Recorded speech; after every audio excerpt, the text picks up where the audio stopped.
नमस्कार दोस्तों, मैं हिम्मत सेठ एक बार फिर आपके सामने उपस्थित हूँ एक नए विषय को लेकर।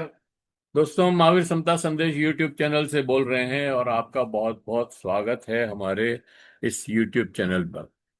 दोस्तों, बातचीत शुरू करें उसके पहले ये अपील कि अगर आपने अभी तक भी हमारे यूट्यूब चैनल महावीर समता संदेश को सब्सक्राइब न किया है तो सब्सक्राइब कर दें। बेल आइकन दबाना न भूलें। कमेंट बॉक्स में जाएं, कमेंट लिखें, सुझाव दें।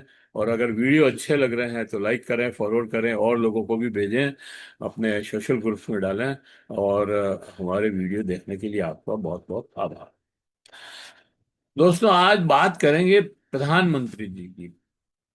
प्रधानमंत्री जी, हमारे प्रधानमंत्री जी बहुत यशस्वी प्रधानमंत्री हैं वैसे तो वो, लेकिन एक बात समझ में नहीं आती है कि वो कब प्रधानमंत्री के रूप में बात करते हैं और कब भाजपा के नेता बन जाते हैं। ये समझ में नहीं आती। उनके अक्सर उनके भाषण जो हैं, जो वो चुनावी रैलियों में देते हैं, वो तो चुनाव के लिए देते हैं, तो वो तो भाजपा के ही होते हैं, इसमें कोई दो राय नहीं। लेकिन वो ऑफिशियल प्रोग्राम में जाते हैं, जहां पे उद्घाटन करने जाते हैं या और कुछ शिलान्यास करने जाते हैं या और किसी वजह से वहां जाते हैं, तब भी उनका भाषण जो है पूरी तरह से एक भाजपा के नेता का भाषण ही होता है। अब कंफ्यूजन ये हो जाता है कि जब प्रधानमंत्री बोल रहे होते हैं तो ये समझना मुश्किल हो जाता है कि ये प्रधानमंत्री बोल रहे हैं या भारतीय जनता पार्टी का कोई बड़ा नेता बोल रहा है।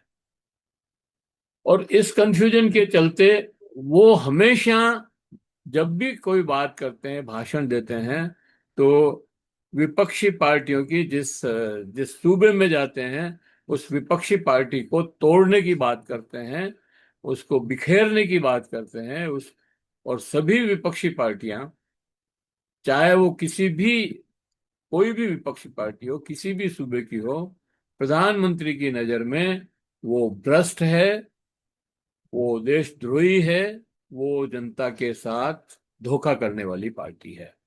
वो ये कोई फर्क नहीं पड़ता कि वो कांग्रेस पार्टी है या तृणमूल कांग्रेस है या शिवसेना है या और कोई पार्टी है, भले वो किसी भी प्रदेश में जाओ।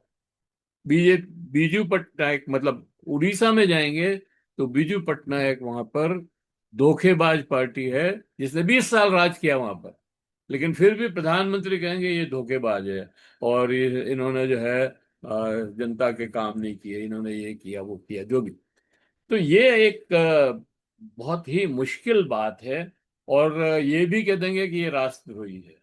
अब आप अगर बीजू पटनायक को, ममता बनर्जी को या और किसी भी नेता को अगर आप देशद्रोही कहते हैं या देश विरोधी कहते हैं, देश के साथ गद्दारी करने वाला कहते हैं, तो ये बात ठीक नहीं। और अगर ऐसा है, मैं ये भी नहीं कहता कि हो सकता है प्रधानमंत्री जी को ज्यादा मालूम हो और उनको मालूम है, तो वो इसकी न्यायिक जांच क्यों नहीं करवाते हैं। बड़ा सवाल यही है दोस्तों कि जिन लोगों को आप ये कह रहे हो कि ये भ्रष्टाचारी है, ये देशद्रोही है, ये धोखेबाज है, उनकी आप न्यायिक जांच क्यों नहीं करवाते। तो यही अभी जैसे आप कल कर्नाटक में गए तो बोले कर्नाटक की तो कुर्सियां हिल रही है, सरकार गिरने वाली है। और उन्होंने तो कुछ किया ही नहीं।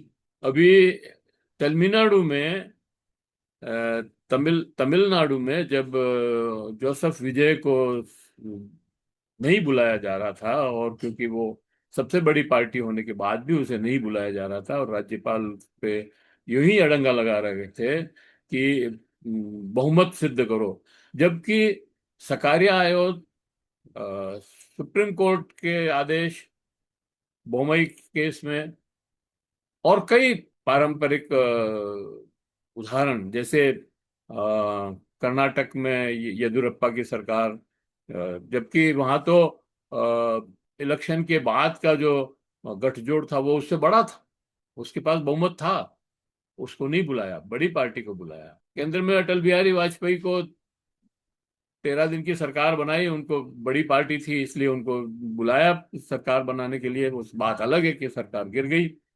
और इस तरह से मतलब जो है वो अपना तमिलनाडु में भी बुलाना चाहिए था। सारी संवैधानिक प्रक्रियाओं को एक तरफ रख करके केवल राज्यपाल राजेंद्र का जो है के माध्यम से, बल्कि उनका तो कोई मैं इतना दोष नहीं मानता, क्योंकि उनके माध्यम से केंद्र की सरकार मतलब इन नरेंद्र मोदी और शाह साहब तमिलनाडु को कब्जे में करने की कोशिश कर रहे थे। वो चाहते थे कि या तो ये विजय जो है, विजय थलपति एनडीए में का शामिल हो जाए और एआईडीएमके से समर्थन लेकर के और सरकार बना ले, हम भी उसमें एक पार्टी बनेंगे। एक एक एमएलए है हमारा भाजपा का मतलब। और इस तरह से जो है वो उसको अपने एनडीए के पाले में लाना चाहते थे। और अगर नहीं आता है तो वहां राष्ट्रपति शासन लगा करके हम पीछे से राज करेंगे, पार्टियां तोड़ेंगे और हम हमारी अपनी सरकार बनाएंगे। तो ये जो खेल खेल रहे हैं, ये किसी भी तरीके से प्रधानमंत्री के स्तर के औचित्य का नहीं है। हम साफ साफ कहना चाहते हैं कि प्रधानमंत्री जी, आप दोनों में रेखा डाल विभेद कीजिए, दोनों को अलग अलग कीजिए। आप कब प्रधानमंत्री हैं और कब भाजपा के नेता हैं। अभी उन्होंने कांग्रेस पार्टी पर आरोप लगाया, ये तो परजीवी पार्टी है और सत्ता की भूखी है। और क्योंकि उन्होंने उनकी इस योजना को खत्म कर दिया, लागू नहीं होने दिया कि हम राष्ट्रपति शासन लगा करके वहां राज करें, क्योंकि उन्होंने समर्थन दे दिया। ये बात सही है कि डीएमके के साथ कांग्रेस ने चुनाव लड़ा था वहां पे, पिछले कई सालों से उनके साथ है। और आज भी वो साथ हैं, वो विरोध नहीं कर रहे हैं, आपस में एक दूसरे के विरोधी नहीं है। वो एनडीए में दोनों शामिल हैं, इंडिया में दोनों शामिल हैं, इंडिया ब्लॉक में। लेकिन वहां पर आग लगाने के लिए प्रधानमंत्री जी इस तरह की बातें कर रहे हैं। तो प्रधानमंत्री को इस तरह की बातें करना शोभा नहीं देता। एक पार्टी का नेता इस तरह की बातें करे, वो समझ में आती है बात। पार्टी का अध्यक्ष अगर ये बात करता तो कोई दिक्कत नहीं थी। लेकिन अगर प्रधानमंत्री जिसके जो वो सबका ही प्रधानमंत्री है, पूरे देश का प्रधानमंत्री है, चाहे वो विपक्ष में हो चाहे पक्ष में हो, सबका ही प्रधानमंत्री है, और वो अगर इस तरह की बातें करे तो ये ठीक नहीं लगता। और आपको धैर्य रखना चाहिए था थोड़ा। अब अगर इतिहास खंगाले हैं आप, जिनको परजीवी और वो कह रहे हैं, अगर इतिहास संभाले तो भाजपा का इतिहास कोई बहुत अच्छा इतिहास नहीं है। शुरू से जब से जनता पार्टी बनी 1977 में जयप्रकाश नारायण ने जो के नेतृत्व में जो जनता पार्टी बनी, उस समय से आप धोखा दे रहे हैं। आपने कहा था कि हम जयप्रकाश नारायण तक को धोखा दिया। आपने कहा था कि हम धर्मनिरपेक्षता पर चलेंगे और ये जो कट्टरता है हम इसको कम करेंगे, छोड़ देंगे। लेकिन आपने ऐसा नहीं किया। आपने जनता पार्टी की सरकार में रहते हुए 5 साल में उस पार्टी पर कब्जा करने की कोशिश करने के कदम उठाए, इसलिए पार्टी टूटी।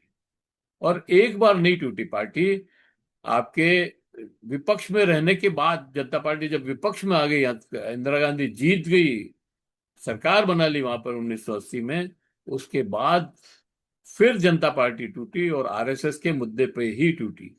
तो आप ये नहीं कह सकते कि ये दूसरी पार्टियां तो देशद्रोही है और हम ही हैं लंबलदार।